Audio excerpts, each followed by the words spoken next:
Sorry for the delay. हम लोग जो सा है अब पॉइंट नंबर 110 से हमने कंटिन्यू करना है, ठीक है।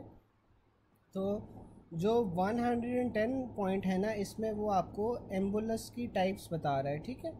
तो एम्बुलस की हमारे पास टाइप्स आ रही हैं, pulmonary embolus, arterial embolus, fat embolism और साथ में एयर एम्बुलाई, ठीक है। तो ये आपके पास एम्बुलाई की टाइप्स हैं। अब एम्बुलाई होता क्या है कि आपके पास कोई भी जो थ्रोम्बस जौन सा है वो आके आपके पास पल्मरी वैस्कुलेचर के अंदर आपके पास फंस जाता है ना, तो उसे आप एम्बुलस कहते हो, ठीक है। अब एम्बुलस के अंदर आपके पास कोई मुझे बता सकता है कि जब एम्बुला कोई भी आके आपके पास लॉज हो गया है इन द पल्मरी वैस्कुलेचर, तो उसमें आपके पास CO2 के लेवल्स को क्या होना चाहिए? कोई मुझे बता सकता है चैट बॉक्स में कि जब कोई एम्बुलस आके लॉज हो जाए पल्मरी वैस्कुलेचर के अंदर, तो तब आपके पास फिर CO2 के लेवल्स को क्या हो जाना चाहिए? आवाज़ आ रही है सबको?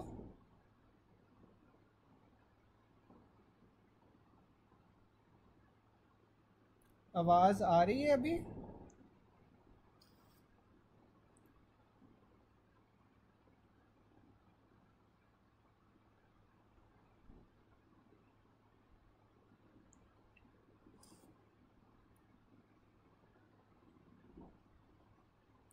अच्छा, इंक्रीज़ हो जाना चाहिए। इंक्रीज़ क्यों हो जाना चाहिए? इंक्रीज़ तो नहीं होता। पल्मरी एम्बुलेंस के अंदर आपके पास जो CO2 लेवल्स हैं ना, वो कम हो जाएंगे, ठीक है।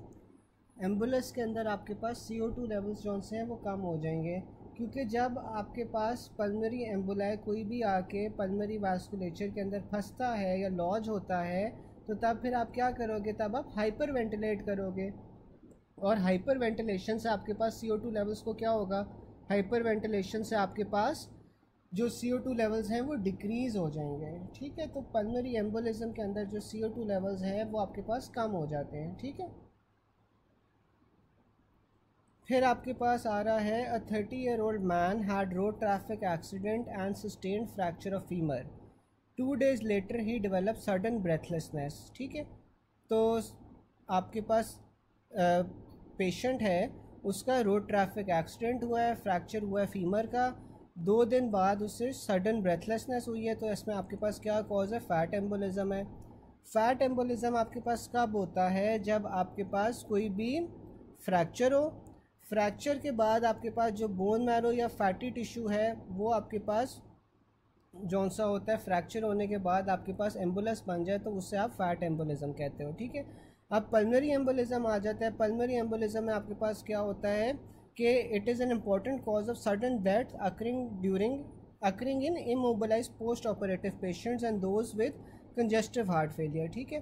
तो जो आपके पास पल्मरी एम्बोलिज्म होता है ना, इसमें आपके पास क्या हो रहा होता है? सडन डेथ होती है, और ये आपके पास इमोबिलाइज पोस्ट ऑपरेटिव पेशेंट्स में होता है, और साथ में वो पेशेंट्स जिन्हें कंजेस्टिव हार्ट फेलियर होता है उसमें आपके पास पल्मोनरी एम्बोलिज्म होता है। इमोबिलाइजेशन से क्या होता है? Leads to venous thrombosis in the lower extremities.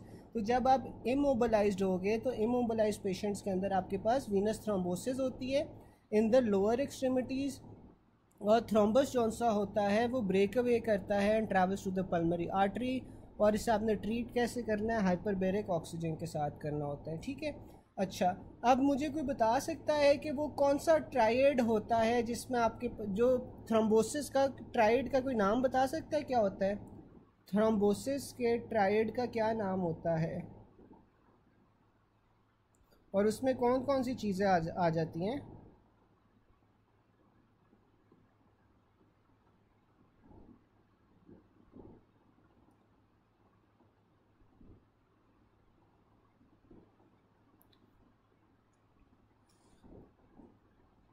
जो थ्रोम्बोसिस का ट्राइड होता है ना, उसमें आपके पास उससे आप वर्कोस ट्राइड कहते हो।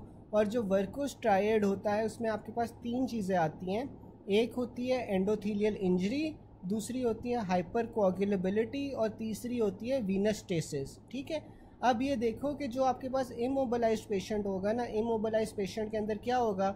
वीनस स्टेसिस हो जाएगी, ठीक है। अब वीनस स्टेसिस हो जाएगी तो इस वजह से आपके पास वीनस थ्रोम्बोसिस होती है लोअर एक्सट्रीमिटीज़ में। अब वो जो थ्रोम्बस है ना वो ब्रेक अवे करता है, पल्मरी आर्टरी में जाके लॉज हो जाता है। जब वो पल्मरी आर्टरी में जाके लॉज हो जाएगा तो फिर इस वजह से आपको पल्मरी एम्बोलिज्म होगा। इससे आपने ट्रीट कैसे करना है, इससे आपने हाइपरबारिक ऑक्सीजन से ट्रीट करना है। फिर आपके पास आर्टीरियल एम्बुलस आ जाता है। जो आर्टीरियल एम्बुलस है ना वो आपके पास अराइज करता है usually from a mural thrombus. और जो म्यूरल थ्रोम्बस होता है वो क्या होता है, thrombus that adheres to one heart chamber या फिर मेजर आर्टरी। ठीक है, तो जो आर्टीरियल एम्बुलस होता है वो आपके पास अराइज करता है from a mural thrombus. Mural thrombus क्या होता है, वो वाला थ्रोम्बस जो हार्ट के किसी भी चेम्बर या मेजर आर्टरी के साथ एडहेयर करे। फिर आपके पास आ जाता है कि इसकी एग्जांपल्स क्या होंगी। Example, branches of carotid artery, most frequently the middle cerebral artery leading to cerebral infarction. ठीक है, तो लेट आर्टीरियल एम्बुलस में आपके पास क्या होता है कि आपके पास करोटेड आर्टरी की ब्रांच के अंदर जौन सा है वो थ्रोम्बस है, वो आपके पास जाता है मिडल सेरिब्रल आर्टरी में, और मिडल सेरिब्रल आर्टरी से आपके पास इन्फार्क्शन हो जाता है, सेरिब्रल इन्फार्क्शन हो जाएगा। ठीक है, अब जो इंटरनल करोटेड होती है ना, इंटरनल करोटेड की आपके पास ब्रांच होती है मिडल सेरिब्रल। ठीक है, middle cerebral is a branch of internal carotid. तो अब करोटेड आर्टरी के अंदर जौन सा है ना आपके पास थ्रोम्बस एडहेयर किया हुआ है, वो वहाँ से आपके पास चला गया मिडल सेरिब्रल आर्टरी में। मिडल सेरिब्रल आर्टरी ने क्या करना है कि आपके पास ब्रेन के हेमिस्फेयर को सप्लाई करना है। जब आपके पास जो मिडल सेरिब्रल आर्टरी है उस वहाँ पे एम्बुलेंस चला गया है तो आपके पास जो वो एरिया जो आपके पास मिडल सेरिब्रल आर्टरी से परफ्यूज़ हो रहा था वहाँ पे आपके पास इन्फार्क्शन हो जाएगी। ठीक है, तो वहाँ इसलिए आपके पास फिर इन्फार्क्ट बन जाएगा। फिर आपके पास फैट एम्बोलिज्म आ जाता है। जो फैट एम्बोलिज्म होता है वो ऊपर हमने पढ़ा था कि आरटीए की हिस्ट्री की वजह से होता है, जिसमें आपके पास कोई बोन का फ्रैक्चर हो तो these are particles of bone marrow and other fatty tissue as a result of severe fractures. फिर आपके पास एयर एम्बोलिज्म आ जाता है। अब जो एयर एम्बोलिज्म होती है ना उसमें क्या होती है, due to air entering into the circulation as seen in penetrating chest injuries. तो जो पेनिट्रेटिंग चेस्ट इंजरीज़ होती हैं उनमें आपके पास एयर जौन सी है वो सर्कुलेशन में आ सकती है। साथ में आपके पास अगर क्रिमिनल अबॉर्शन हो तो क्रिमिनल अबॉर्शन में भी आपके पास एयर एम्बोलिज्म हो सकता है। डीप सी डाइवर्स में जो कि सरफेस के ऊपर बहुत रैपिडली रिटर्न करें, उन्हें डीकम्प्रेशन सिकनेस होती है, तो इसमें भी आपके पास एयर एम्बोलिज्म हो सकता है। ठीक है, और एयर एम्बोलिज्म जौन सा है, अगर आप कोई सिरिंज से आप जौन सा है एयर को अगर सर्कुलेशन के अंदर डालते हो तो तब भी आपके पास एयर एम्बोलिज्म हो सकता है। और मुझे कोई बता सकता है कि एयर एम्बोलिज्म के लिए कितनी एयर रिक्वायर्ड होती है, एयर एम्बोलिज्म के लिए कितनी एयर रिक्वायर्ड होती है, कोई बता सकता है चैट बॉक्स में।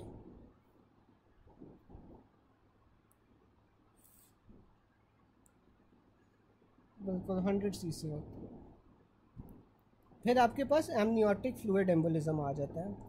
जो एमनियोटिक फ्लूइड एम्बोलिज्म है इसमें आपके पास क्या होता है कि these emboli are caused by escape of amniotic fluid into the maternal circulation. ठीक है, तो अगर कोई प्रेग्नेंट फीमेल है, प्रेग्नेंट फीमेल के अंदर आपके पास अगर एमनियोटिक फ्लूइड जौन सा है वो एस्केप कर जाए इनटू द मैटरनल सर्कुलेशन तो तब आपके पास एमनियोटिक फ्लूइड एम्बोलिज्म हो सकता है। ठीक है, और they can activate the coagulation process जिससे आपके पास डीआईसी हो सकता है। ठीक है, तो एमनियोटिक फ्लूइड अगर मैटरनल सर्कुलेशन में आ गया है तो वो आपके पास कोगुलेशन प्रोसेस को एक्टिवेट करेगा, साथ में डीआईसी कॉज करवाएगा, एमनियोटिक फ्लूइड एम्बोलिज्म कॉज करवाएगा। फिर आपके पास आ जाता है shortness of breath after fracture. तो फ्रैक्चर के बाद अगर शॉर्टनेस ऑफ ब्रेथ हो रही है तो ये फैट एम्बोलिज्म है। डीप सी डाइवर्स में आपके पास डीकम्प्रेशन सिकनेस होती है और ये आपके पास एयर एम्बोलिज्म आ जाता है। प्रेग्नेंट लेडी होगी लेबर के दौरान या पोस्टमार्टम। ठीक है, तो प्रेग्नेंट लेडीज़ में लेबर के दौरान या डिलीवरी के दौरान आपके पास जो एमनियोटिक फ्लूइड अगर मैटरनल सर्कुलेशन में आ गया है तो इससे आपके पास एमनियोटिक फ्लूइड एम्बोलिज्म हो जाएगा। शॉर्टनेस ऑफ ब्रेथ होगी ऑन लाइंग डाउन तो ये आपके पास रेट्रोस्टेर्नल गाइटर आ जाएगा। रेट्रोस्टेर्नल गाइटर में आपके पास क्या होता है कि जो थायराइड ग्लैंड है वो एनलार्ज हो जाता है। जब थायराइड ग्लैंड एनलार्ज हो जाएगा तो वाइल यूर लाइंग वो ट्रेकिया को कंप्रेस करेगा। ट्रेकिया को कंप्रेस करने की वजह से आपके पास शॉर्टनेस ऑफ ब्रेथ होगी लाइंग डाउन पे। फिर आ जाता है ट्रू रिगार्डिंग फैट एम्बोलिज्म। तो फैट एम्बोलिज्म के जो सिम्टम्स हैं वो आपके पास 12 आवर्स के बाद आना शुरू होते हैं। A 30-year-old man had road traffic accident and sustained fracture of femur. 2 days later he developed sudden shortness of breath. तो जो फैट एम्बोलिज्म है ना, फैट एम्बोलिज्म के सिम्टम्स जो हैं वो फौरी तौर पे आपको आना नहीं शुरू होते, ठीक है। वो आपको 12 से 24 या 48 आवर्स के अंदर आपको ये आना शुरू होते हैं। तो अगर आपके पास रोड ट्रैफिक एक्सीडेंट के साथ पेशेंट आया है, उसका फ्रैक्चर ऑफ फीमर है, 2 दिन बाद उसे सडन शॉर्टनेस ऑफ ब्रेथ हो रही है, तो ये तब फैट एम्बोलिज्म होगा। ट्रू रिगार्डिंग फैट एम्बोलिज्म क्या होता है? Mostly due to fracture of long bones. A 38-year-old man got pelvic fracture in RTA. उसने 2 लीटर ब्लड लॉस किया after accident. 5 days later he died and his brain CT scan shows multiple areas infarction। तो ये आपके पास fat embolism आएगा। True regarding fat embolism आपके पास symptoms 12 घंटे बाद आना शुरू होते हैं। फिर आपके पास एमनियोटिक फ्लूइड एम्बोलिज्म आ जाता है। जो एमनियोटिक फ्लूइड एम्बोलिज्म है, इसमें क्या है कि patient after prolonged labour develop shortness of breath और डाइड। तो ये आपके पास प्रोलॉन्ग लेबर पार्चुरेशन के दौरान या आपके पास जौन सा है प्रेगनेंसी में आपके पास एमनियोटिक फ्लूइड एम्बोलिज्म होता है। 40 weeks pregnant female in 5 hours prolonged labour presents with dyspnoea tachypnoea but dies. Cause आपके पास क्या है? एमनियोटिक फ्लूइड एम्बोलिज्म है। तो ये पोस्टपार्टम डिलीवरी के दौरान, प्रोलॉन्ग लेबर के दौरान जब आपके पास ये सारी चीज़ें आ जाए तो आपने हमेशा एमनियोटिक फ्लूइड एम्बोलिज्म को सोचना है, ठीक है। क्योंकि इसमें आपके पास क्या होगा कि जब आपके पास ये डिलीवरी के दौरान या फिर प्रेगनेंसी के दौरान कोई इस तरह का एक्सीडेंट हो जाए जिसमें आपके पास एमनियोटिक फ्लूइड जौन सा है वो मैटरनल सर्कुलेशन में चला जाए, तो तब आपके पास फिर एमनियोटिक फ्लूइड एम्बोलिज्म होता है। Shortness of breath in pregnant ladies during labour and postpartum आपके पास एमनियोटिक फ्लूइड एम्बोलिज्म आ जाएगा। A pregnant lady with labor pains and obstructed labor was taken to the hospital but died before reaching the hospital। तो आपके पास ये amniotic fluid embolism आ जाएगा, ठीक है। फिर आ रहा है a young male operated for cholecystectomy।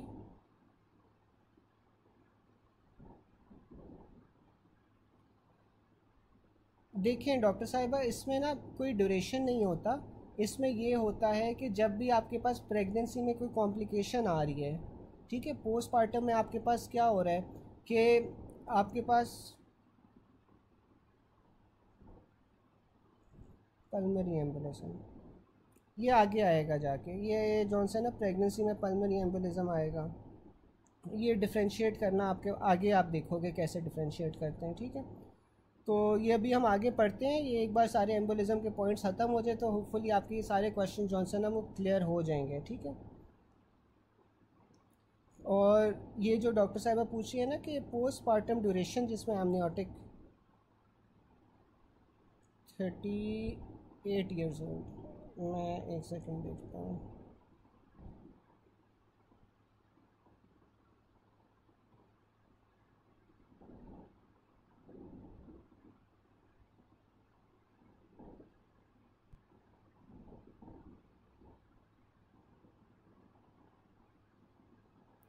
A 38-year-old man got pelvic fracture in RTA. He loses 2 liters of blood after accident. After 5 days he died and his brain CT scan shows multiple area of infarction। तो ये आपके पास cause of death fat embolism है। अब ये देखो कि इसके अंदर आपके पास क्या हुआ है? पेल्विक फ्रैक्चर हुआ है। पेल्विक फ्रैक्चर के बाद उसने 2 लीटर ब्लड लॉस किया है। 5 days बाद ही डाइड। तो देखो ना आपके पास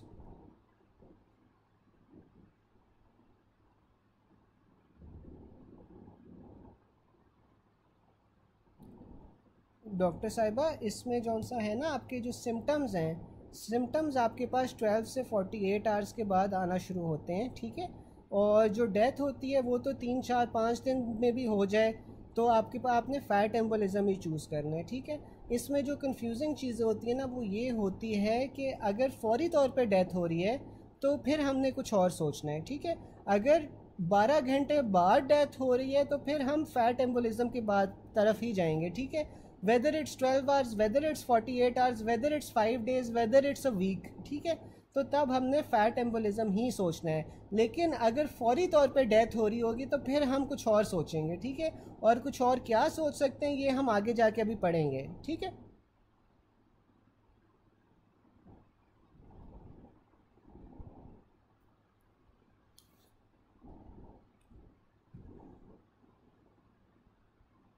डॉक्टर आमना हीमाटोमा कैसे होगा? हीमाटोमा तो आपके पास तब होता है ना कि जब आपके पास कोई सर की इंजरी हो। तो ये सर की इंजरी तो नहीं हुई, ये तो पेल्विक फ्रैक्चर हुआ है। पेल्विक फ्रैक्चर के बाद आपके पास अगर सीटी के ऊपर इन्फार्क्शन मिल रही है तो ये आपके पास फिर हीमाटोमा कैसे हो सकता है? हीमाटोमा तो हेड इंजरी से होगा।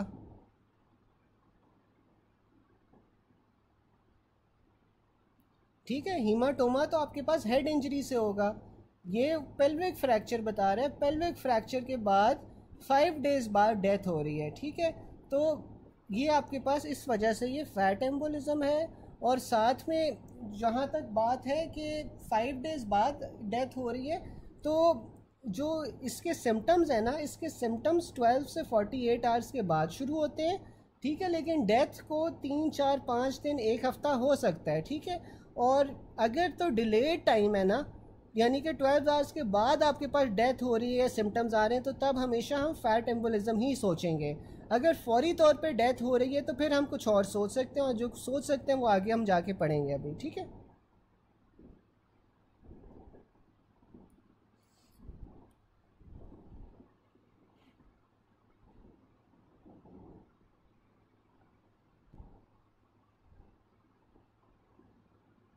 फिर हम पल्मरी एम्बोलिज्म देख लेते हैं। A young male operated for cholecystectomy 3 days after surgery ही developed dyspnoea, chest pain and cyanosis. What is the probable diagnosis? तो ये आपके पास पल्मरी एम्बोलिज्म आ जाता है। ठीक है, तो अब आप ये देखो कि पेशेंट है, कोलिसिस्टेक्टमी हुई है, तो ये पोस्ट ऑप पेशेंट है। ठीक है, अब पोस्ट ऑप पेशेंट्स के अंदर आपके पास सबसे कॉमन क्या होता है? पल्मरी एम्बोलिज्म होता है। और पल्मरी एम्बोलिज्म में ना आपके पास ये सारी सिम्टम्स आ जाती हैं, जिसमें डिस्पनिया होगा, चेस्ट पेन होगी, साइनोसिस होगी। ये सारी की सारी चीज़ें आपके पास पल्मरी एम्बोलिज्म में आ जाती हैं। ठीक है, फिर आपके पास आ रहा है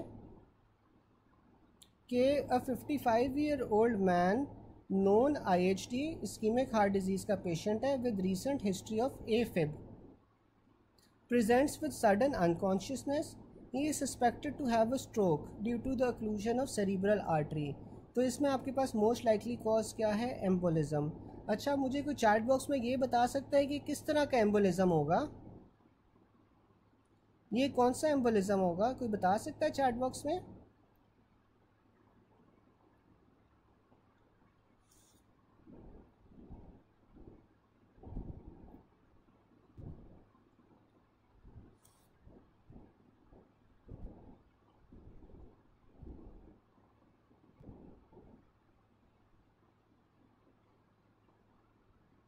बिल्कुल, आर्टीरियल एम्बोलिज्म होगा ना। आर्टीरियल एम्बोलिज्म में क्या था? आपके पास म्यूरल थ्रोम्बस बनता है। जो म्यूरल थ्रोम्बस होता है वो हार्ट के चेम्बर या किसी बड़ी ब्लड वेसल के साथ थ्रोम्बस होता है। वो थ्रोम्बस जौन सा होता है वो फिर चला जाता है सेरिब्रल आर्टरी के, और सेरिब्रल आर्टरी को ओक्लूड करता है। तो ये आपके पास फिर आर्टीरियल एम्बुलस होगा। अब फीमेल टेकिंग OCPs, ठीक है, तो फीमेल है जो ओरल कॉन्ट्रासेप्टिव पिल्स ले रही है, are most likely to develop which of the following due to OCP use. तो OCP से आपके पास क्या होता है? जो ओरल कॉन्ट्रासेप्टिव पिल्स है वो आपकी ब्लड की जो विस्कोसिटी होती है उससे बढ़ा देती है। उसे बढ़ाने की वजह से आपके पास फिर पल्मरी एम्बोलिज्म होता है। A diabetic lady operated for cholecystectomy comes 8 days after surgery, has developed dyspnea, sudden chest pain, hemoptysis and cyanosis। तो ये आपके पास पल्मरी एम्बोलिज्म है। AFib के साथ पेशेंट आया है स्ट्रोक के साथ, तो ये आपके पास आर्टेरियल एम्बुलस होगा फिर। ठीक है, a shopkeeper suddenly collapse with thin थ्रेडी pulse, BP उसका आपके पास 80/40 है, कोल्ड क्लैमी स्किन है, gives history of sudden crushing chest pain before collapse. तो ये आपके पास क्या डायग्नोसिस बन रहा है? ये आपके पास मैसिव पल्मरी एम्बोलिज्म बन रहा है। Worst complication of Venus thrombosis क्या होता है? वीनस थ्रोम्बोसिस से आपके पास पल्मरी एम्बोलिज्म होता है। हमने पढ़ा था कि जो वीनस थ्रोम्बोसिस है वो आपके पास क्यों होता है? प्रोलॉन्ग्ड इमोबिलाइजेशन की वजह से। ठीक है, फिर आ रहा है a 45-year female was on prolong bed rest, now is having shortness of breath and peripheral oedema, her chest X-ray shows many areas of infarction, the cause is recurrent pulmonary embolism, ठीक है। How massive pulmonary embolism?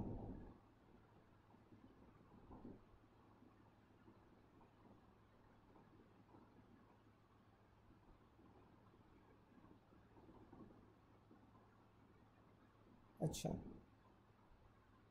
अब आपके पास cold clammy skin, हाँ यही समझा रहा हूँ, ठीक है। अच्छा, अब आपके पास पल्मोनरी एम्बोलिज्म के अंदर, हाँ हाँ वही समझा रहा हूँ कि आपके पास जो पल्मोनरी एम्बोलिज्म होता है उसमें आपके पास क्या होगा। पल्मोनरी एम्बोलिज्म के अंदर आपके पास जो पेशेंट है, आपके पास परफ्यूजन जौन सी है ना वो ख़त्म हो जाती है, ठीक है। मैसिव पल्मोनरी एम्बोलिज्म में आपके पास क्या होगा, आपके पास जो परफ्यूजन है वो ख़त्म हो जाएगी, ठीक है। क्योंकि देखो, जो आपके पास आपने ऑक्सीजन लिया है, ठीक है, जो आपने ऑक्सीजन इनहेल किया है वो आपके पास जो क्या नाम है बाकी ऑर्गन्स तक नहीं पहुंच सकता, ठीक है, क्योंकि एम्बुलेंस है, एम्बुलेंस ने जौन सा है आपकी ऑक्सीजन सप्लाई को जौन सा है वो ब्लॉक कर दिया है, ठीक है। जब आपके पास ऑक्सीजन सप्लाई ब्लॉक हो गई है तो फिर आपके पास हार्ट जौन सा है वो भी सही तरह काम नहीं करेगा। हार्ट जब आपके पास सही तरह काम नहीं करेगा, हार्ट की कॉन्ट्रैक्टिलिटी इफ़ेक्ट होगी, हार्ट जब कॉन्ट्रैक्ट नहीं कर पाएगा तो आपके पास जो बीपी है वो कम हो जाएगा। बीपी 80/40 हो गया है, इस वजह से आपके पास जो पल्स है वो आपके पास थिन थ्रेडी होगी, स्किन आपके पास कोल्ड क्लैमी हो जाएगी, क्योंकि जब आपके पास ऑक्सीजन की परफ्यूजन ही नहीं हो रही, यानी कि ऑक्सीजन जौन सा है वो ऑर्गन्स तक नहीं पहुंच रहा, तो तब आपके पास फिर ये पल्मोनरी एम्बोलिज्म होता है जिसके अंदर ये सारे सिम्टम्स आते हैं, ठीक है। और जो पल्मोनरी एम्बोलिज्म होते हैं ना, ये इसमें एक सिग्निफिकेंट ये भी फीचर होता है कि ये एक सडन होती है, ठीक है, कि एकदम से आपके पास अगर जो एम्बुलेंस है उसने पल्मोनरी वैस्कुलेचर के अंदर वो लॉज हो गया है, उसके लॉज होने की वजह से आपके पास जो सारी की सारी आपके पास ऑक्सीजन सप्लाई है वो नहीं पहुंचेगी कहीं भी, तो तब आपके पास फिर ये सारी कंडीशन हो जाएगी। बिल्कुल ये शॉक की तरह की ही कंडीशन होती है, ठीक है, क्योंकि इसमें देखो कि आपके पास जो हार्ट है, हार्ट तक भी ऑक्सीजन नहीं पहुंच रही। जब हार्ट तक ऑक्सीजन नहीं पहुंचेगी या हार्ट तक आपके पास इवन कि ब्लड सप्लाई भी जौन सी है वो भी हार्ट तक नहीं पहुंच रही, तो हार्ट फिर पंप नहीं कर सकेगा, हार्ट पंप नहीं कर सकेगा तो ये सारी चीज़ें हो जाएंगी, ठीक है। डॉक्टर आमना, डॉक्टर इब्ने आदम समझ आ गया?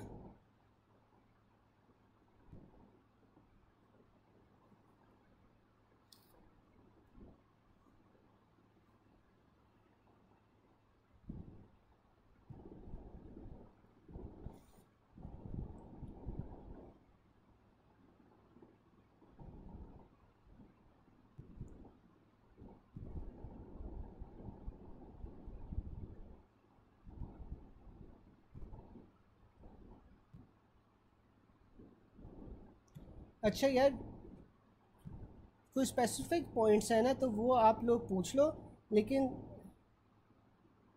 ये सारी चीज़ें ना, ये सारी चीज़ें अभी आगे आएंगी, ठीक है। तो let's not rush into things, ये आहिस्ता आहिस्ता ना जिस तरह आपके एमसीक्यूज़ होते जाएंगे तो ये आपको सारी चीज़ें समझ आना शुरू हो जाएंगी, ठीक है।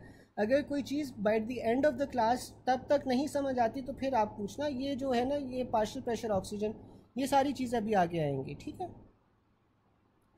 अभी हम आगे चलते हैं कि वर्स्ट कॉम्प्लिकेशन वीनस थ्रोम्बोसिस में पल्मोनरी एम्बोलिज्म था।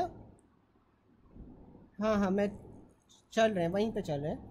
अ 45-year-old female was on prolong bed rest and now she is having shortness of breath, peripheral oedema.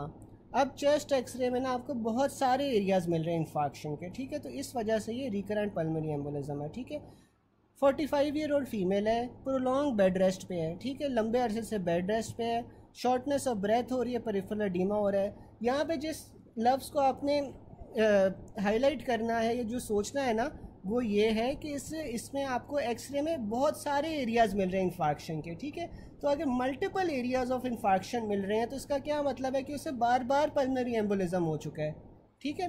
तो because she has multiple areas of infarction on chest X-ray, तो इस वजह से recurrent pulmonary embolism है, ठीक है। फिर आ रहा है 55-year-old man known IHT patient with recent history of AFib presented with sudden unconsciousness. He is suspected to have a stroke due to occlusion of cerebral artery. तो ये embolism था. Which of the following will be seen in pulmonary artery embolism? तो pulmonary artery embolism, अब ये जो SpO2 वाला doctor साहिबा point पूछ रही थी, तो अब देखो कि जो पल्मरी आर्टरी एम्बोलिज्म है इसमें आपके पास क्या होता है कि जो वेंटिलेशन परफ्यूजन रेशो है वो बढ़ जाती है, ठीक है, जो वेंटिलेशन परफ्यूजन रेशो है वो बढ़ रही है। तो मुझे कोई बता सकता है कि जो आपके पास पल्मरी आर्टरी एम्बोलिज्म है इसमें वेंटिलेशन को क्या होता है, परफ्यूजन को क्या होता है? कोई चैट बॉक्स में बता सकता है कि जो पल्मरी आर्टरी एम्बोलिज्म है इसमें वेंटिलेशन को क्या होगा और परफ्यूजन को क्या होगा?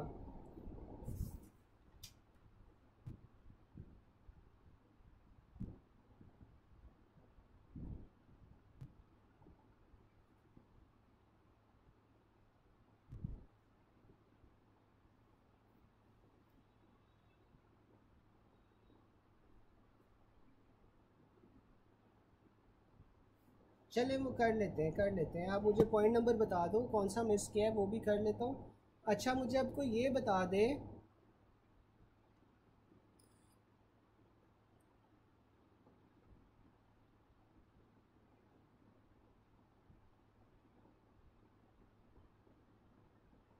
बिल्कुल वेंटिलेशन जो सी है ना, वेंटिलेशन इसमें नॉर्मल रहेगी, ठीक है, वेंटिलेशन नॉर्मल रहेगी, जबकि जो परफ्यूजन है ना, परफ्यूजन या तो डिक्रीज़ हो जाती है या फिर ज़ीरो हो जाती है, ठीक है। नॉर्मली हम यही अज्यूम करते हैं फॉर CPSP के जो परफ्यूजन है वो ज़ीरो हो जाती है, ठीक है, क्योंकि देखो कि जब आपके पास पल्मोनरी वैस्कुलेचर के अंदर एक एम्बुलस आके फंस गया है तो वेंटिलेशन को तो कोई फ़र्क नहीं पड़ना चाहिए, ठीक है। वेंटिलेशन आपके पास क्या होती है कि जो आपके पास एल्वुलाई तक एयर पहुंच रही होती है, ठीक है। तो जो वेंटिलेशन है वो तो आपके पास नॉर्मल रहेगी, लेकिन जो परफ्यूजन है, परफ्यूजन क्या होगी कि जो ऑक्सीजन आपके पास पहुंची है टू द ब्लड वेसल्स वो आपके पास जौन सी है एंड ऑर्गन्स तक जा पाएगी या नहीं जा पाएगी, या फिर जो आपके पास ब्लड है इन द पल्मोनरी वैस्कुलेचर वो ऑक्सीजन से परफ्यूज हो पा रहा है या नहीं हो पा रहा, ठीक है।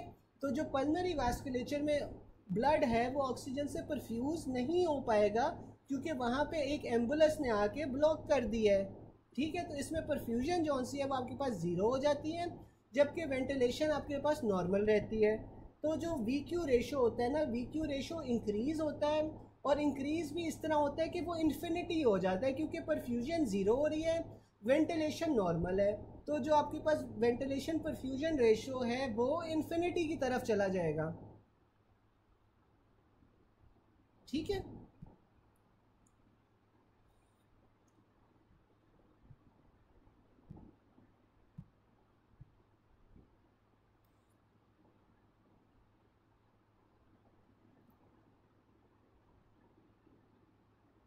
समझ आ गई यहाँ तक सबको?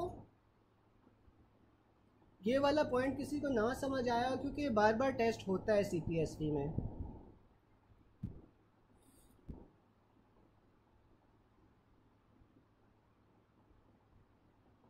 बाकी किसी को कोई कंफ्यूजन हो अभी तक इसमें?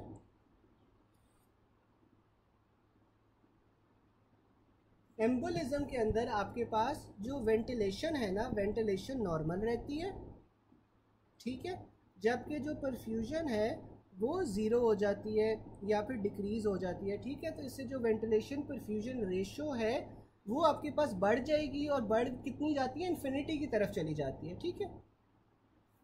फिर आपके पास आता है कि a 50-year-old man who has previous history of diabetic retinopathy and MI presented with severe chest pain and sweating. Coronary occlusion occurs commonly due to embolism, ठीक है। फिर hemorrhagic infarction occurs in thromboembolism in lungs.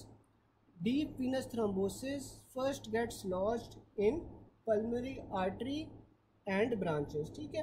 तो अब ये जो आपके पास DVT है ना, जो डीप वेनस थ्रोम्बोसिस है ये आपके पास लॉज कहाँ पे होगा? ये आपके पास पल्मोनरी आर्टरी और उसके ब्रांचेस में।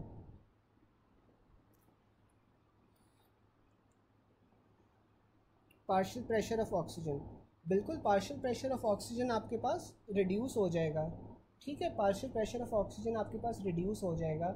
और रिड्यूस हो के ना, क्योंकि देखो जब आपके पास ब्लड है, ब्लड के अंदर ऑक्सीजन पहुंच ही नहीं पा रहा, ठीक है, ऑक्सीजन आपके एल्वुलाई तक तो जा रहा है लेकिन एल्वुलाई से परफ्यूज़ नहीं हो पा रहा ब्लड ऑक्सीजन से, तो आपका जो ऑक्सीजन सैचुरेशन है वो कम हो जाएगी, ऑक्सीजन सैचुरेशन बिल्कुल आपके पास कम हो जाएगी, ठीक है।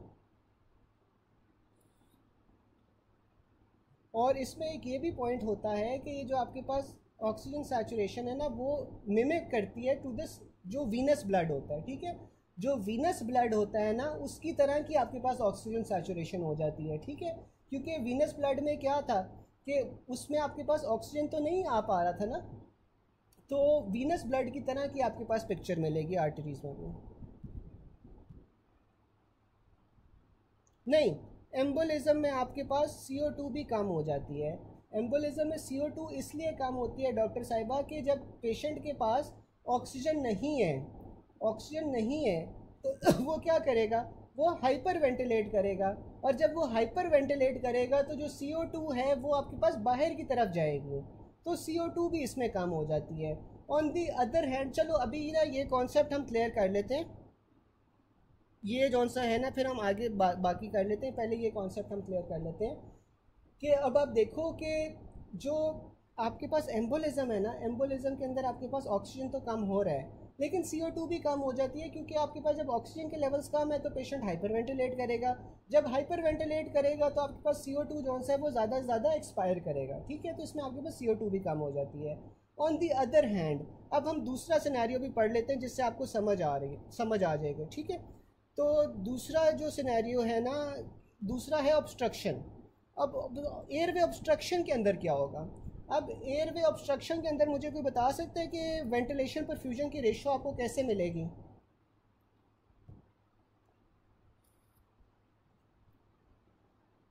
जब एयरवे ऑब्स्ट्रक्ट हो जाएगा तो उसमें वेंटिलेशन जौन सी है वो ज़ीरो हो जाएगी, ठीक है, वेंटिलेशन आपके पास ज़ीरो हो जाएगी, ब्लड फ्लो नॉर्मल रहेगा, तो परफ्यूजन जौन सी है वो आपके पास नॉर्मल है, ठीक है, तो उसमें आपके पास वेंटिलेशन ज़ीरो हो गई लेकिन जो परफ्यूजन है वो नॉर्मल रही, तो जो वेंटिलेशन परफ्यूजन रेशो है वो क्या हो गया, ज़ीरो हो गया, ठीक है। एम्बोलिज्म में क्या हो रहा था, इन्फिनिटी की तरफ जा रहा था, ऑब्स्ट्रक्शन में आपके पास क्या हो गया कि VQ रेशो ज़ीरो हो गया, ठीक है, तो इसमें आपके पास जो वेंटिलेशन है वो ज़ीरो हो गई, परफ्यूजन जौन सी है वो नॉर्मल थी, तो ओवरऑल जो रेशो है वो ज़ीरो हो जाएगी, ठीक है। अब अगर आपके पास एयरवे ऑब्स्ट्रक्शन हो रही है तो एयरवे ऑब्स्ट्रक्शन के अंदर मुझे कोई बता सकते हैं कि CO2 के लेवल्स को क्या होगा? एयरवे ऑब्स्ट्रक्शन में CO2 के लेवल्स को क्या होगा?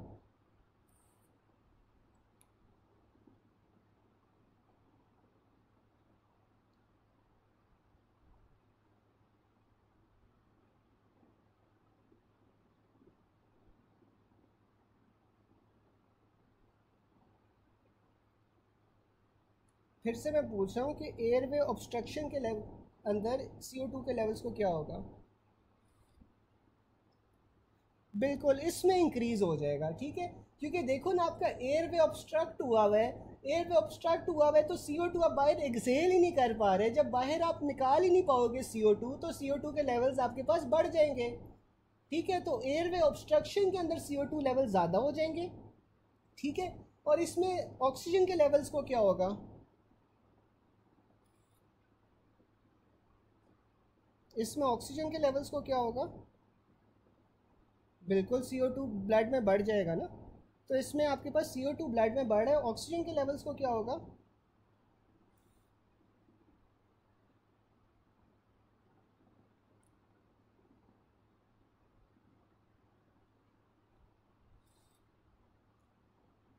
बिल्कुल ऑक्सीजन डिक्रीज़ हो जाएगा, तो ऑक्सीजन आप देख सकते हो कि दोनों में डिक्रीज़ हो रहा है लेकिन दोनों में मुख्तलिफ वजूहात की वजह से डिक्रीज़ हो रहा है, ठीक है, तो ऑक्सीजन दोनों में डिक्रीज़ हो रहा है लेकिन डिफरेंट रीजंस की वजह से, जबकि जो ऑब्स्ट्रक्शन है, जब ऑब्स्ट्रक्शन हो रही है तो CO2 इंक्रीज़ हो रहा है, जबकि जब आपके पास एम्बोलिज्म हो रहा है तो एम्बोलिज्म में CO2 लेवल्स कम हो रहे हैं, ठीक है। बिल्कुल जैसे डॉक्टर ऐना ने बताया कि वीनस के साथ ही एक्विलिब्रेट कर जाते हैं, बिल्कुल सही कह रहे हो आप। तो ये वाली बात सबको अब समझ आ गई कि ऑक्सीजन लेवल्स ना दोनों में कम हो जाते हैं, लेकिन जो CO2 है वो आपके पास पल्मोनरी एम्बोलिज्म में जौन से वो कम हो जाएगी, लेकिन आपके पास जब एयर ऑब्स्ट्रक्शन होगी तो उसमें CO2 लेवल्स बढ़ जाएंगे। ये वाली बात सबको समझ आ गई।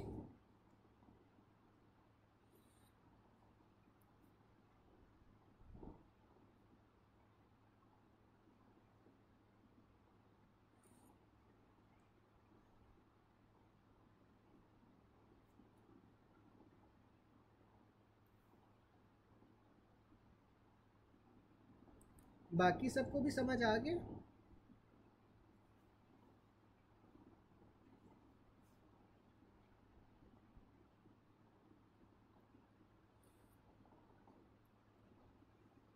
चले अब हम आगे चलते हैं कि डीप वेनस थ्रोम्बोसिस आपके पास कहाँ पे लॉज होती है, पल्मोनरी आर्टरीज उसकी ब्रांचेस में होती है।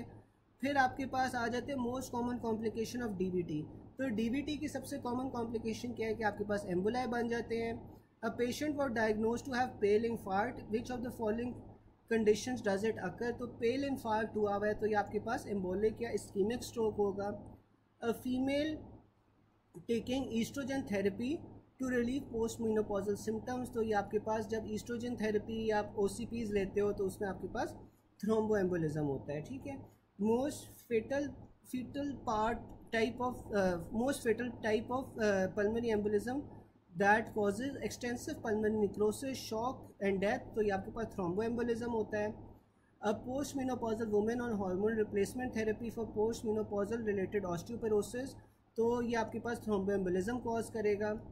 अ female taking oestrogen therapy to relieve post menopausal symptoms will likely have increase risk of thromboembolism. A 55-year-old female known case of hematological disease admitted to the hospital with the history of sudden onset of dyspnea। Echo के अंदर आपको pulmonary hypertension मिल रही है।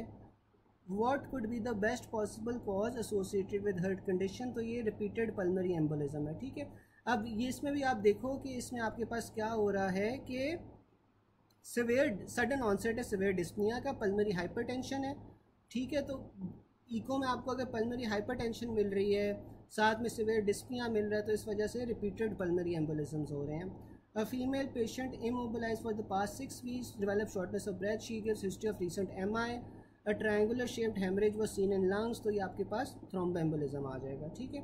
अभी जो differentiate करने का आप लोग कह रहे थे ना कि हम किस तरह मुख्तलिफ एम्बोलिज्म्स को डिफ्रेंशिएट करेंगे, वो हम आगे जाके अभी यहाँ पे पढ़ेंगे। अभी पहले हम ये देख लेते हैं कि volume of air needed to cause air embolism. तो एयर एम्बोलिज्म के लिए आपको 100 cc चाहिए होता है जैसे आप लोगों ने बताया था। A 20-year-old male with dyspnoea on lying down, the anatomical structure likely to cause this dyspnoea आपके पास क्या होगा, रेट्रोस्टर्नल गोइटर होगा क्योंकि वो ट्रेकिया को कंप्रेस कर रहा होता है। पल्मोनरी एम्बोलिज्म का सबसे कॉमन फीचर क्या होता है, क्लिनिकली साइलेंट होती है। कैप्नोमीटर आप PCO2 को मेजर करने के लिए यूज़ करते हो, साथ में आप एयर एम्बोलिज्म के लिए भी यूज़ करोगे, ठीक है। फिर आपके पास आ रहा है a 30 weeks pregnant lady encountered fracture of femur in RTA died after 5 days। तो ये आपके पास 5 days है, इस वजह से आपने इसमें फैट एम्बोलिज्म को चूज़ करना है। As discussed above here are 2 scenarios, she is pregnant too so could have amniotic fluid embolism, ठीक है। तो अब उसे प्रेगनेंसी भी है तो इससे इसमें आपके पास एमनियोटिक फ्लूइड एम्बोलिज्म भी हो सकता है, लेकिन शी ऑल्सो है फ्रैक्चर तो इस वजह से फैट एम्बोलिज्म भी हो सकता है। तो इन सिनेरियोज के अंदर फिर आपने क्या चूज़ करना है। अब यहाँ पे देखो कि शी डाइड आफ्टर 5 days।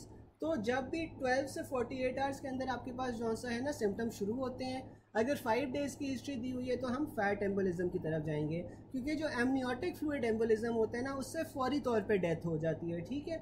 उसमें हॉस्पिटल जाने का भी टाइम नहीं मिलता, ठीक है। तो फौरी तौर पे अगर डेथ हो रही है प्रेग्नेंट लेडी में तो तब हमने एमनियोटिक फ्लूइड एम्बोलिज्म को चूज़ करना है। अगर कुछ देर लग रही है तो फिर हमने फैट एम्बोलिज्म को चूज़ करना है, ठीक है।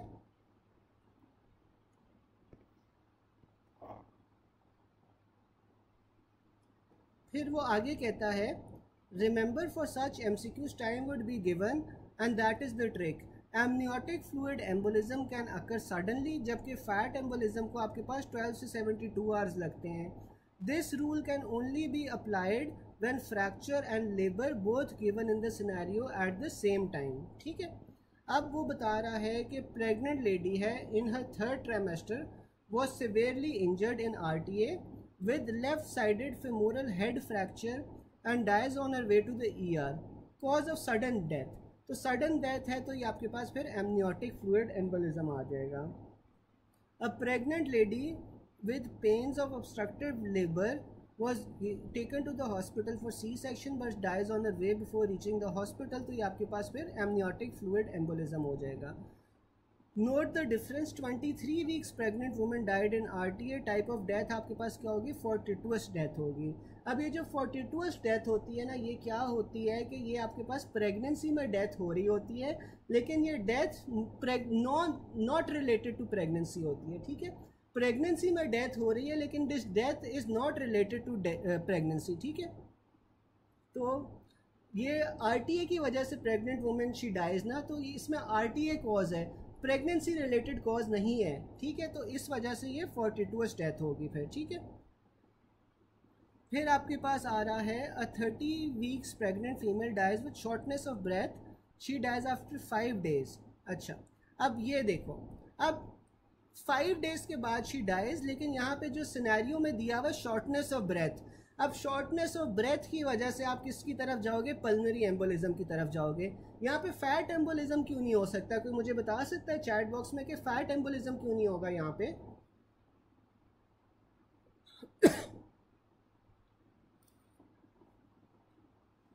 यहाँ पे भी 5 डेज की हिस्ट्री है, लेकिन फैट एम्बोलिज्म क्यों नहीं हो सकता?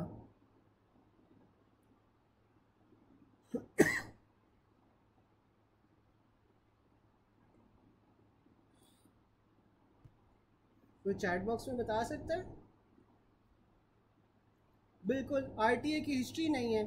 ठीक है, तो इस वजह से आपके पास फिर पल्मोनरी एम्बोलिज्म हो जाएगा। If death due to shortness of breath in, बिल्कुल, अब आपके पास if death due to shortness of breath in a pregnant lady without mentioning during labour और ऑब्स्ट्रक्टिव लेबर या डिलीवरी या पोस्टमार्टम या fracture, as pregnancy is a hypercoagulable state, तो pregnancy आपके पास एक हाइपर कोगुलेबल स्टेट होती है, तो इस वजह से इसमें DBT के चांसेस भी होते हैं और इस वजह से आप फिर पल्मोनरी एम्बोलिज्म चूज़ करोगे। ठीक है, तो जो आपके पास एमनियोटिक फ्लूइड एम्बोलिज्म होता है ना, वो इस तरह नॉर्मल कंडीशंस में नहीं होता। ज़रूरी नहीं है कि जिससे भी प्रेगनेंसी है उससे आपके पास ये एमनियोटिक फ्लूइड एम्बोलिज्म हो। अब एमनियोटिक फ्लूइड एम्बोलिज्म ना तभी होगा जब आपके पास कोई ऑब्स्ट्रक्टेड लेबर होगा या प्रोलॉन्ग लेबर होगा, जब इस तरह का लेबर के कोई मसले मसाइल हो रहे होंगे ना, तो तब आपके पास जो एमनियोटिक फ्लूइड है वो आपके पास मैटरनल सर्कुलेशन में चला जाता है। नॉर्मल कंडीशंस में तो आपके पास मैटरनल सर्कुलेशन में नहीं जाएगा ना। ठीक है, तो अगर उसने कोई इस तरह की हिस्ट्री नहीं दी हुई ऑब्स्ट्रक्टिव लेबर की या फिर पोस्टमार्टम की या डिलीवरी की हिस्ट्री नहीं दी हुई, हाल ही प्रेगनेंसी मेंशन किया हुआ है, तो जो प्रेगनेंसी होती है ना, that itself is a hypercoagulable state, जिसके अंदर आपके पास फिर पल्मोनरी एम्बोलिज्म हो सकता है। ठीक है, फिर आपके पास आ रहा है कि अ young mail had RTA which resulted in femur fracture, he died 5 days later. Autopsy में आपको सेरिब्रल पटिकिया मिल रहे हैं, तो ये आपके पास फैट एम्बोलिज्म होगा क्योंकि फीमर फ्रैक्चर का बोला हुआ है। After 5 days of femur fracture, patient dies as a result of fat embolism. A 45-year-old male presented to the ER with history of pelvic bone fracture in RTA with shock. तो ये shock का आपके पास सबसे common cause क्या होगा, ये आपके पास excessive blood loss होगा। ठीक है, यहाँ तक किसी को कोई चीज़ ना समझ आई हो? यहाँ तक सब क्लियर है?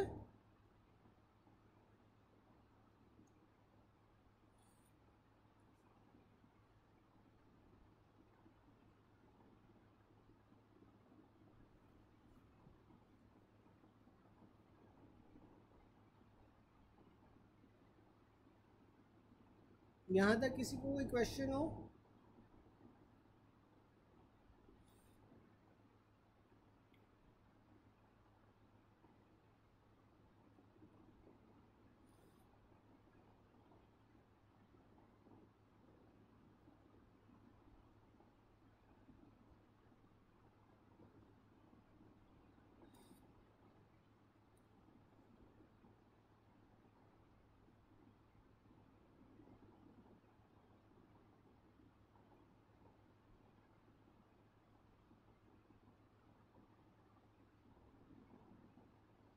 चले आज हम जौन सा ना यहीं तक करते हैं, कल जौन सा ना फिर हम कंटिन्यू करेंगे, ठीक है।